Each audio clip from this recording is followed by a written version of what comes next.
Commissioner Touton, thanks for coming to North Dakota. Appreciate it very much. You reviewed the Eastern North Dakota water supply project. It's very important that Reclamation help us with funding that project. Are you willing to continue to work to help us fund that project? It was great to see it with you. North Dakota is beautiful in the summer, and I look forward to working with you on that project. Well, you're invited again, and it was great to have you out there.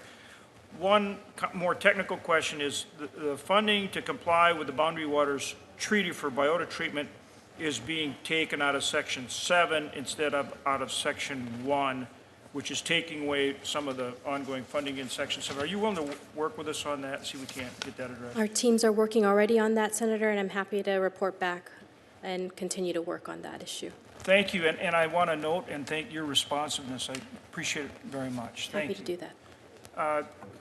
Secretary Connor, Dakota Access Pipeline, with which you are very familiar, moving more than 500,000 barrels a day of energy, the lightest, sweetest crude from North Dakota that our nation badly needs right now. Please, status update on getting the EIS process completed.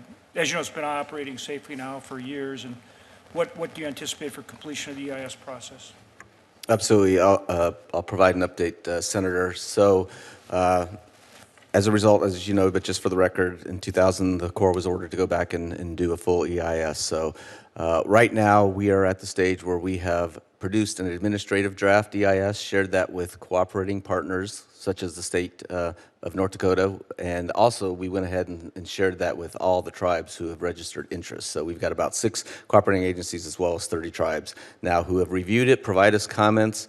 We are currently taking into account, incorporating those comments, having some additional technical discussions with the goal of coming out with a draft environmental impact statement for public review by the end of June.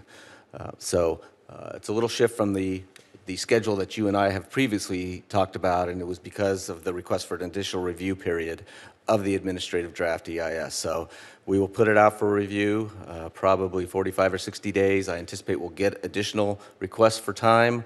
We're prepared to go out a little longer than that, but my conversations with you and the governor, I know we need to get our work done here and do the full analysis, and we've tried to incorporate a better assessment of spill risk, spill response, tribal trust interests so that we could fully evaluate potential impacts, as well as disclosing just the overall greenhouse gas emissions and social costs of carbon parties of the administration. So we've now done that. We're taking comments. We'll get it out end of June and hopefully move forward to get to a final EIS. And you understand the importance of the project and getting the EIS completed?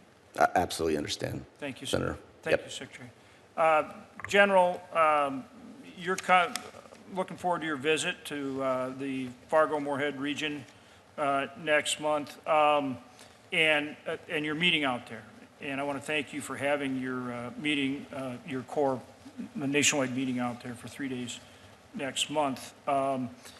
This is an incredible project, and frankly, do you consider this, the Red River Valley Flood Protection Project, really a national model, and are you committed to completing it and getting it done on time and as planned? Yes, sir, absolutely committed completing this project. I don't often get to report on schedule within budget, but this was our project delivery team of the year. So we're going to take all 42 district commanders and our 13 general officers out there to see how they did it. But looking forward to this visit, sir. Thank you. And in the case, you mentioned Minot earlier, your continued creativity is going to be needed in Minot. You've shown that working with the Minot Air Force Base, the only dual nuclear base in the nation, so it truly is a national security issue. But also for completing the flood protection, particularly for the lower income areas, with some of those back channels and some of those kind of things, you have some programs that we're going to need to use as well. Your people in the region have identified them. And so strong support for some of the ideas the region's bringing forward from your office would be very helpful in completing that comprehensive flood control project. Yes, sir. We certainly want to get after resourcing some of the innovation that the district has come up with in some of these communities that you're describing. And you're committed to supporting it? Yes, sir. Thank you. Appreciate it. Thank you, Madam Chair.